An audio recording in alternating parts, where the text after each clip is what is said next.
సర్వ మానవాళికి రక్షకుడు, మనకు కొండంత అండగా నిలిచేవాడు, మనసులో తలచిన వెంటనే గుండెల నిండా ధైర్యాన్ని నింపగలిగే మహాయోధుడు, అభయహస్తంతో ఎల్లవేళలా మనల్ని కాపాడే ఆ పవనపుత్రుడే ఇప్పుడు మనసారా స్తుతించుకుంటాం.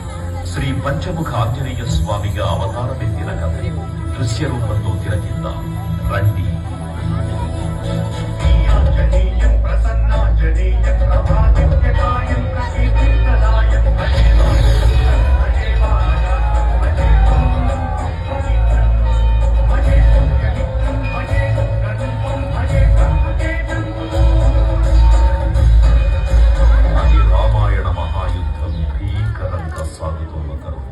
శ్రీరామచంద్రుని సారథ్యం వానర సైన్యంతో విజృంభిస్తూ లక్ష్మణ స్వామి తనతో పోరాటం